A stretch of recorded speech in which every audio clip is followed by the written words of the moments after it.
When Dodie Smith wrote her charming children's novel, The 101 Dalmatians, she could hardly have imagined that across the ocean, a visionary filmmaker who'd built his empire on a mouse would be so captivated by her story that he would turn it into one of the most popular animated films ever made. Everybody here? All 15? Now there's 99 of us. What? In the mid-1950s, Dodie Smith's book enjoyed a wild popularity in Britain. In the meantime, Walt Disney's creative energies were spread over a wide range of new interests. The weekly Disneyland TV series began airing in 1954. The same year, he released the live-action feature 20,000 Leagues Under the Sea. 1955 saw the opening of his groundbreaking theme park, Disneyland. When The 101 Dalmatians was brought to his attention in 1957, he immediately saw its potential, and after lengthy negotiations, Disney purchased the rights.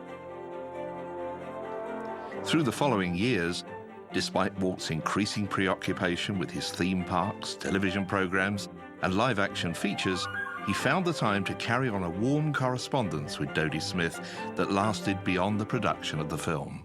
December 19th, 1957. Dear Dodie Smith, I know you will be happy when I tell you that your story is going into immediate production. In February, my animation staff will complete our most ambitious cartoon feature to date, The Story of Sleeping Beauty. So, just as soon as we can get the Dalmatian story in shape, the animators will start making the drawings come to life. Dear Mr. Disney, Mr. Cyril James thinks you might like to have an autographed copy of the 101 Dalmatians, so I am sending him one for you with great pleasure.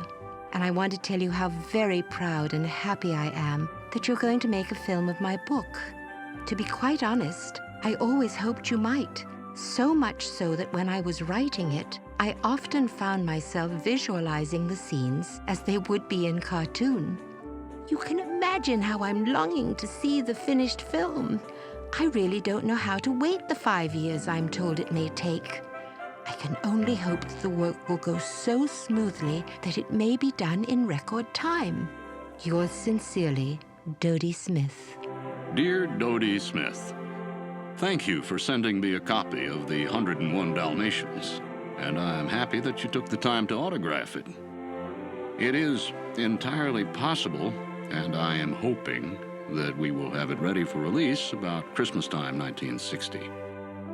I know that seems like a long time to be in production, but it takes an endless amount of time to develop a character, put a personality into him, and make him come alive. To do this, only a few artists can work on one character. The work and the thinking must be closely unified to round out and perfect a personality, and then inject it into a drawing. If we can finish up the Dalmatians by 1960, we'll feel pretty lucky.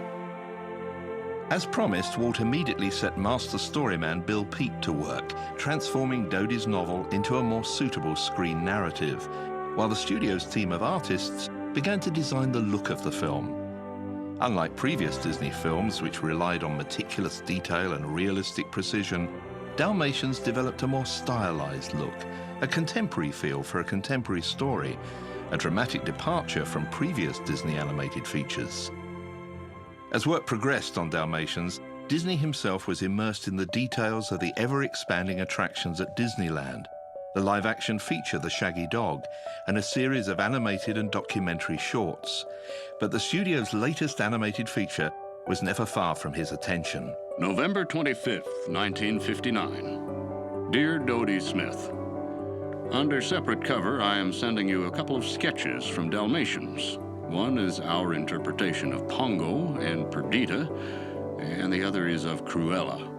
While Bill Peet's exquisite character design suitably impressed Dodie, she was less convinced by certain changes Peet made to her story, dropping one character in favor of another and swapping names. 7th of December, 1959. Dear Walt Disney, Cruella is magnificent. Much more exciting than the illustrations in the book. Pongo and Mrs. have great personality. Sorry, I mean Pongo and Perdita. I still feel heartbroken about that change of name. I quite see you had to cut Perdita, but Mrs. is known as Mrs. to many thousands of children in various countries. And judging by the letters I get about her, is as popular as Pongo. I do hope you will have seen the excellent photographs taken by Eric Gray, who was employed to supply suitable backgrounds of London, Essex, and Suffolk. Very sensibly, he came to see me, and my husband and I were able to show him numerous atmospheric villages, buildings, and landscapes. About a year from now, we hope to have it ready for release and in the theaters.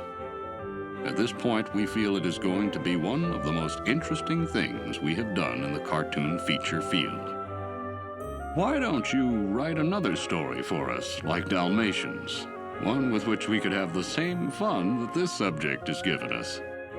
I hope your kind wish that I should write you another story will be fully justified by the success of Dalmatians. Unfortunately, I've no new idea which might end up as a cartoon, but I have been offered assistance. We have 2 ordinary house mice which have become so tame that they climb onto our knees and eat out of our hands. Yesterday, for the first time, one appeared on my desk and it watched me writing. It wandered round and ended by backing into an open fountain pen, then departed with an ink stain on its behind. It obviously wants to take me on as a collaborator. As 1959 drew to a close, 1960 was shaping up to be an equally productive year for Disney and his studio. They had recently released The Shaggy Dog, Darby O'Gill and the Little People, and were wrapping production on the epic adventure The Swiss Family Robinson. In the upcoming months, the studio would release the swashbuckling adventure Kidnapped and the endearing Pollyanna starring a young Hayley Mills. Through it all, work continued on Dalmatians, and by Christmas time, as Walt had predicted, the film was finished. Dalmatians completed and has met enthusiastic audience approval. I feel we have a very successful picture. As soon as print is available in London, they will contact you so you can either attend a press showing or a private screening. Thanks for cable, which made us all the more eager for complete picture, looking forward to private viewing or press show. In January of 1961, after years of anxious waiting, Dodie Smith finally saw her story make the leap from the page to the screen. One can only imagine the anticipation she felt, sitting in the theatre waiting for the lights to dim and her story to play out in thousands of hand-drawn pictures.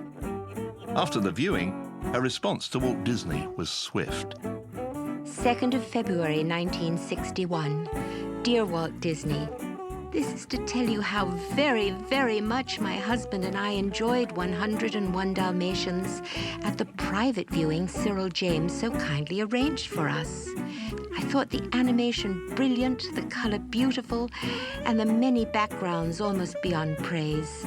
I especially love Regent's Park, glimpses of neon-lighted streets, all the snowy landscapes, the starlit skies, the icy river. The soft pastel-like quality of the cartoon turned the settings into real works of art. One mild moan.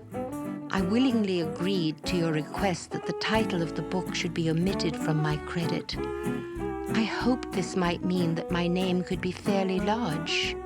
You have, after all, put the name of the book, and my name is small, cramped, and only on the screen for a flash. February 22nd, 1961. Dear Dodie Smith, about your credit. I must apologize and also confess that I was away from the studio when the credits were finalized. Although I did okay a rough plan, but I didn't see the final lettering until the picture was completed. I guess this gives me a chance to dodge at least a portion of the blame. But just to make everything even, when you write another cute story like Dalmatians, I shall certainly see that your credit is plenty large. Walt Disney was never a man to rest on his laurels, and in the year following the premiere of 101 Dalmatians, he released the live-action features The Absent-Minded Professor and The Parent Trap, and was overseeing the first draft of the screenplay for Mary Poppins. Despite this unrelenting workload, he still found time to think about Dodie Smith's screen credit. March 24th, 1961. Dear Dodie Smith, by way of trying to make up for that small credit on the main title of Dalmatians, I am sending you, under separate cover, some originals from the picture. You might be interested in knowing there's a great demand for the originals from this particular picture, so I got these early, because in no time at all they will disappear. I had word this morning that the London press was very kind in what they had to say about Dalmatians, for which I am happy. The picture is playing here now and is being very well received. 12th of April, 1961. Dear Walt Disney, we have finally got the drawings and are most delighted with them. You modestly say that the London press has been very kind to Dalmatians. Judging by my press clippings, the reviews have been wildly enthusiastic. I am as proud as if I'd written the movie script as well as the book, and blackly furious if I sniff out anything short of 100% praise. We saw the picture on its opening night in London and liked it even better than ever. It was a great joy to me to hear a packed house laughing almost continuously. One way and another, you have a 99% pleased author. I'll tell you about the odd 1% next time we meet, if I can still remember what it was. Yours sincerely, Dodie Smith. Through the following years, Walt and Dodie continued their correspondence and their friendship, but their fond hopes of another film together never materialized, and 101 Dalmatians remains their one and only collaboration. Dear Dodie Smith, I was very happy to receive your reactions to 101 Dalmatians and to know that you enjoyed it so much. In fact, your letter will be a treasured memento in my files, because authors have not always written me such nice things about their stories. Sincerely yours, Walt Disney.